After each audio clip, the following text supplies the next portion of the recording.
Assalamualaikum warahmatullahi wabarakatuh. Kami dari kelompok 8 Biofisika ingin mempresentasikan hasil kerja dan diskusi kami tentang aplikasi spektroskopi fotoakustik dalam biofisika. Kami dari kelompok 8 beranggotakan 6 orang: Jessica Mahaputri, Andini Ramadhani, Hafizah Rahmi Zulafri, Vidya Hanisti, Winda Wahyuni, Jamilatul Hidayati. Materi yang akan kami bahas pada pertemuan kali ini, yang pertama pengenalan, yang kedua fotoakustik, yang ketiga spektrometer fotoakustik, yang keempat informasi yang diperoleh dari spektroskop fotoakustik. Yang pertama yaitu pengenalannya. Karakteristik zat biologis dengan cara spektroskopi sudah dibahas pada materi sebelumnya. Untuk selanjutnya, spektroskopi refleksi dari sampel seperti gel atau amorf yang secara umum diinginkan, tetapi sulit untuk dilakukan apalagi pada sampel biologi dengan struktur utuh. Metode spektroskopi fotoakustik atau PAS, atau bisa disebut juga dengan spektroskopi optoakustik, terbukti dapat menentukan optik bahan, yang mana ada dua metode PAS, yaitu 1. Studi gas dan pengotornya, 2. Studi fase terkondensasi, yaitu cairan dan padatan. PAS dalam gas ditelusuri kembali oleh W.C. Röntgen dan fisikawan Tyndall dan Lord Rayleigh. Jika gas disinari cahaya termodulasi dengan panjang gelombang yang dapat diatur, maka panjang gelombang tersebut mengalami absorpsi atau penyerapan hasil pemanasan secara periodik. Dan untuk perubahan tekanan periodik hanyalah terjadi pada gelombang suara yang dapat dideteksi oleh mikrofon seperti pada gambar 3.71. Aplikasi fase PAS dalam gas adalah mendeteksi sejumlah polutan kecil seperti SO2, NO, dan lain-lain. Penggunaan spektroskopi serapan optik untuk pengukuran sudah lama digunakan secara luas. Prinsipnya bergantung pada absorpsi cahaya, spektrum fotoakustik yang dimana sesuai dengan spektrum absorpsi, tetapi pada panjang gelombang cahayanya diserap dan menjadi energi panas dan memberikan sinyal akustik. Metode akustik ini memberikan dua keuntungan secara langsung, yaitu yang pertama, dalam keadaan konsentrasi rendah, penyerapan lemah, dan karena spektroskopi absorpsi pengurangan intensitas cahaya yang ditransmisikan diukur, maka efek yang dihasilkan kecil dan sulit diamati. Yang kedua, pemisahan radiasi insiden dan sinyal akustik. Untuk mengukur konsentrasi rendah, absorpsi lemah, cahaya datang dan dipantulkan dari susunan cermin, sehingga absorpsi dan sensitivitas meningkat 2 kali dalam PAS, dan ini merupakan dasar dari aplikasi PAS yang relatif sederhana. Selanjutnya akan masuk pada fase kental dalam PAS yang diperkenalkan oleh Alexander Graham Bell, yang dimana dalam fase ini sinyal bergantung pada absorpsi karakter sampel, yang dimana sampel diradiasi dengan sinar cincang yang intens, yang mana jika absorpsi pada panjang gelombang tertentu, maka sampel akan terkondensasi atau mengalami perubahan wujud, dipanaskan secara berkala, dan sinyal listrik sebagai fungsi dari panjang gelombang. Cahaya akan menghasilkan spektrum serapan sampel. Pengukuran optik padatan adalah metode investigasi non-destruktif yang penting yang selalu dilakukan dengan menggunakan absorpsi, refleksi, atau yang lainnya. Namun metode klasik selalu memiliki keterbatasan sehingga PAS menjadi metode suplemen paling penting untuk analisis padatan. PAS hanya membutuhkan sedikit zat, cocok untuk penyelidikan permukaan dan lapisan tipis untuk studi fotokimia. Untuk bahan heterogen, dimungkinkan untuk membedakan molekul permukaan dari yang terletak paling jauh dalam sampel, karena panas yang dihasilkan dari penyerapan cahaya oleh molekul terakhir membutuhkan waktu tertentu, tergantung pada konduktivitas panas atau kemampuan untuk menghantarkan panas, dan untuk mencapai permukaan dan menginduksi efek fotoakustik. Sinyal yang dihasilkan bergeser dalam fase relatif terhadap molekul yang lebih dekat ke permukaan. Fotoakustik. Proses pembangkitan dan pendeteksi sinyal fotoakustik menggunakan sampel iradiasi dengan seberkas cahaya monokromatis yang dimodulasi oleh pencacah. Iradiasi merupakan suatu proses ketika suatu objek terpapar oleh radiasi. Contohnya, frekuensi nu sama dengan omega per 2pi. Menurut hukum Boger-Lambert-Beer, Ix sama dengan I0 eksponen min beta X. Ix adalah intensitas cahaya yang dapat diukur pada kedalaman X dalam zat dengan koefisien absorpsi beta saat I0. I0 merupakan intensitas cahaya datang. Energi yang diserap oleh sampel dan diubah menjadi panas sebanding dengan intensitas cahaya yang diserap. Jadi, dI absorpsi sama dengan I0 dikali 1 dikurang eksponen min beta X. Sehingga dI absorpsi menjadi beta Ix dx. Energi yang diserap dan suhu sampel sebanding dengan koefisien absorpsi sampel dan intensitas cahaya. Untuk cahaya yang dimodulasi secara sinusoidal dengan amplitudo termodulasi berkisar dari I sama dengan 0 sampai I sama dengan I0, maka cahaya datang adalah I sama dengan 1/2 I0 dikali 1 ditambah sin omega T, dan dI absorpsinya menjadi beta dikali 1/2 I0 dikali 1 ditambah sin T eksponen min beta X dx. Berikut adalah gambar diagram skematik proses dalam sel fotoakustik atau sampel padat. Untuk mengevaluasi spektrum fotoakustik, dibuatlah asumsi sederhana bahwa sampel homogen secara optik dan termal. Selain itu, juga disyaratkan bahwa cahaya datang dan aliran panas harus tegak lurus dengan permukaan sampel. Setelah penyerapan cahaya, energi eksitasi diubah menjadi panas melalui transisi tanpa radiasi dengan hasil pecahan.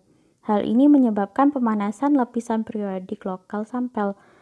Melalui difusi termal, panas menyebar melalui sampel dan mencapai permukaan, di mana sebagian dipindahkan ke gas yang ada di ruang sampel. Proses konduksi panas yang bergantung pada waktu dalam sampel dijelaskan dengan persamaan d kuadrat T per dx kuadrat sama dengan 1 per alfa dt per dt dikurang n per x dikali dengan d IABS per dx, di mana T adalah perubahan suhu, alfa adalah konduktivitas suhu, dan X adalah konduktivitas termal, hingga alfa sama dengan X per Faro C.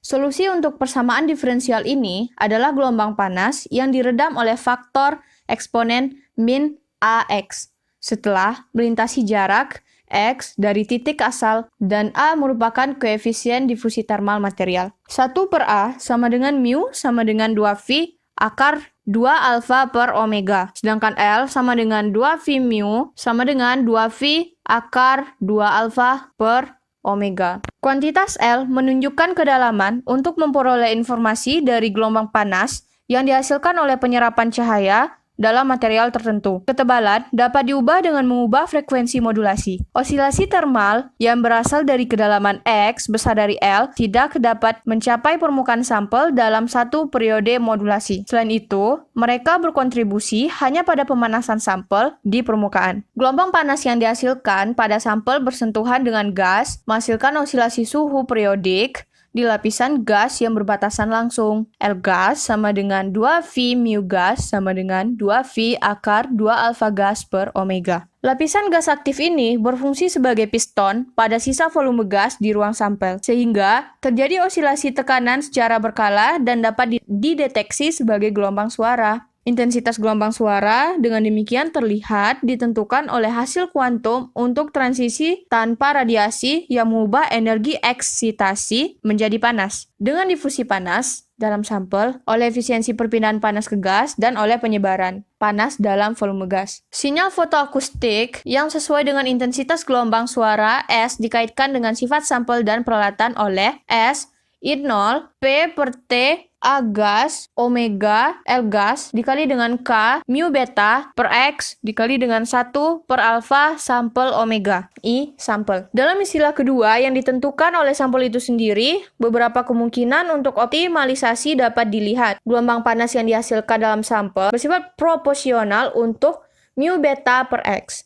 Peningkatan sinyal tidak hanya terjadi secara linear dengan I0, tetapi juga linear dengan N, fraksi energi yang diserap yang diubah menjadi panas dan koefisien absorpsi optik beta itu sendiri. Kenaikan suhu lokal akan meningkat dengan penurunan X konduktivitas termal dari contoh jumlah perpindahan panas K adalah ukuran efisiensi perpindahan panas antar area sampel. Dengan porositas dan kehalusan butiran sampel dalam satu panjang difusi, 1 per A sampel dari permukaan yang muncul sebagai gelombang panas periodik. Sampel dari sana dengan ketebalan kurang dari 1 per A sampel yang mempengaruhi amplitudo sinyal dengan ukurannya. Selanjutnya, ada gambar yang memberikan representasi skematis dari karakteristik umum spektrum PA sebagai fungsi kedalaman penetrasi X cahaya. Misalnya, jika X sama dengan 5 per beta, kita memiliki I kecil dari 0,01 I0. Dan juga sebagai fungsi termal panjang difusi. Tergantung dari sifat bahan sampel dan pilihan frekuensi modulasi, seseorang dapat memperoleh spektrum PA yang tepat, seperti kasus C dan F.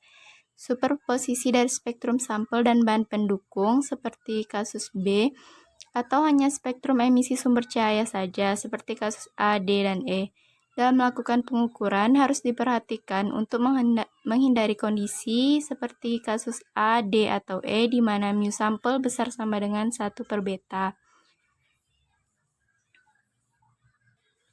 Jika panjang difusi termal mu sampel sangat kecil dari S melebihi seluruh rentang spektral, maka spektrum PA yang tepat dihasilkan di mana S sebanding dengan beta I0.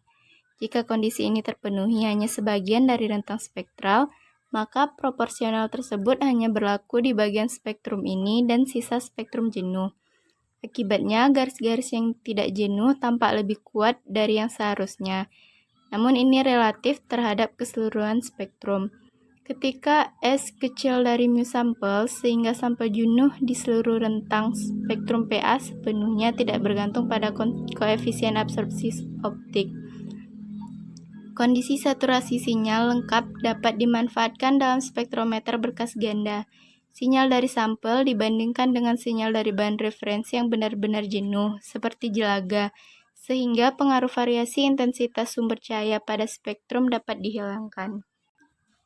Selanjutnya yaitu poin spektrometer fotoakustik.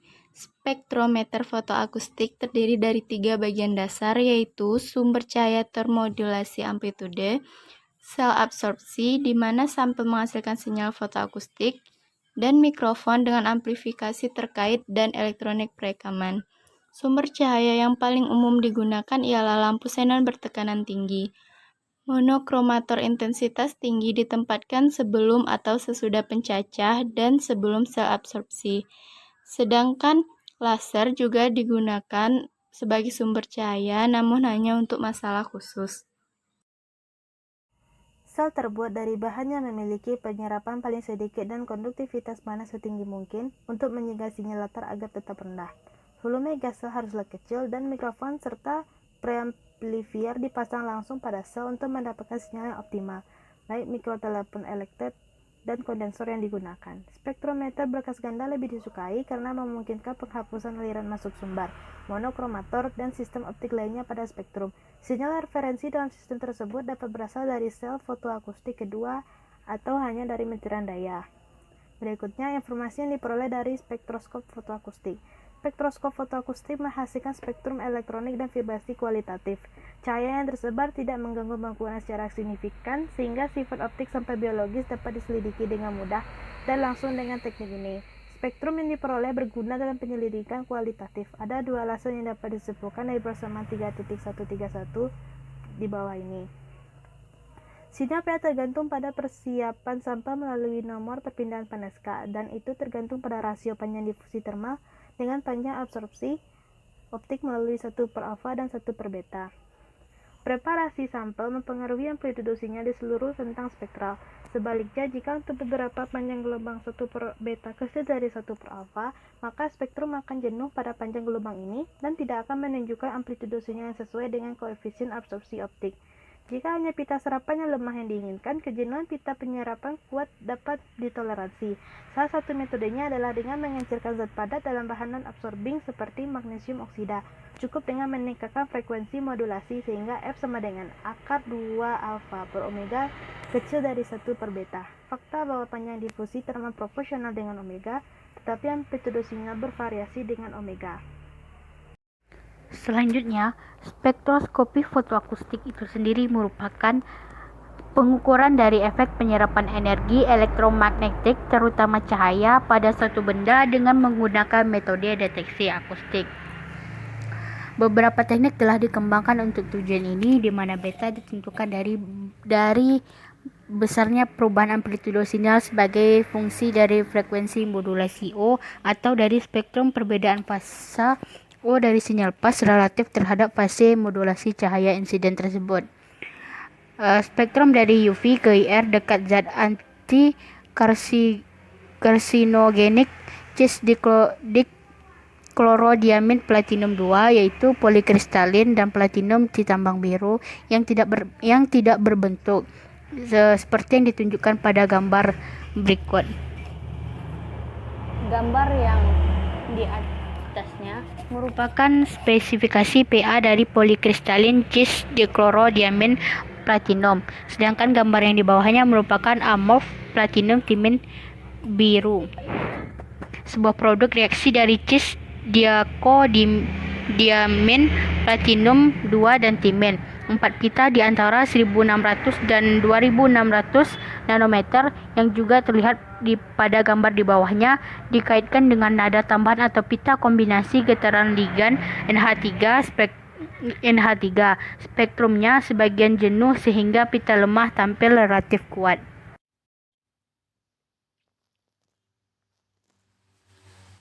Selanjutnya, sangatlah menarik untuk dapat mengambil spektrum dari bahan biologis utuh. Contoh seperti itu, pengukuran adalah spektrum PA dari daun hijau yang ditunjukkan pada gambar berikut. Gambar berikut ini merupakan spektrum PA dari tunas daun Rhabhanus. Penyerapan klorofil terjadi pada panjang gelombang 688 dan 445 nanometer, sedangkan karoten terjadi pada 480 nanometer terlihat sangat jelas. Dimungkinkan untuk memperoleh informasi dari spektrum tentang fotobiologi atau tentang pengaruhnya polutan pada sistem kromofor. Contoh lebih lanjut dari penyerapan pas adalah investigasi jaringan yang mengandung air atau tidak mengandung air. Itu merupakan penentuan kadar air sampel, foto investigasi biologi membran, dan diidentifikasikan oleh senyawa yang dipisahkan langsung pada lapisan tipis plat kromatografi. Spektroskopi fotoakustik adalah metode yang sangat menarik dalam semua kasus ketika data absorpsi optik dicari sampel yang tebal secara optik L besar sama dengan 1 per beta dan untuk mikro kurang dari 1 per beta. Selanjutnya, metode tindakan tepat telah tersedia untuk karakteristik pigmen sensorik sejak Otto Warburg pertama kali menerapkannya pada tahun 1928. Otto Warburg ialah seorang biokimiawan Jerman yang pernah memenangkan hadiah Nobel Fisiologi atau Kedokteran pada tahun 1931 untuk penelitiannya pada pernapasan sel. Tujuan dari Otto Warburg adalah untuk menentukan penampang dan mekanisme kinetik interaksi foton pigmen untuk tujuan menjelaskan jalur fotoreaksi. Ini berarti efek analisis spektroskopi tindakan disebabkan oleh iluminasi untuk mencirikan pigmen yang terlibat secara spektral dan kinetik oleh irradiating dengan pita monokromatik dalam kisaran spektral antara panjang gelombang 300 dan 1100 nanometer mungkin untuk mendapatkan informasi tentang fotosensor. Dalam pelajaran biologi SMA yang telah kita pelajari, itu merupakan pigmen sensorik yang mengontrol metabolisme, transfer energi, atau regulasi sistem. Kemudian, pigmen pasif dapat berfungsi sebagai bayangan. Dengan demikian, ia dapat memodulasi atau menutupi properti dari fotosensor dan menyebabkan kesulitan dalam tindakan spektroskopi. Untuk mencirikan semua secara langsung atau tidak langsung, pigmen berpartisipasi secukupnya. Dalam hal ini, metode khusus spektrofotometri sangat diperlukan sebagai alat bantu. Kemudian, pendekatan dasarnya dianalogikan dengan bioradiasi fisika. Dengan perbedaan utamanya adalah yang terakhir ini berkaitan dengan analisis reaksi dihasilkan dari proses primer yang merusaknya. Sedangkan tindakan spektroskopi lebih difokuskan terutama pada analisis proses fotoproses konstruktif seperti fotosintesis. Baiklah, sekian presentasi dari kelompok kami. Lebih dan kurang kami mohon maaf. Kami akhiri dengan wassalamualaikum warahmatullahi wabarakatuh. Semoga bermanfaat.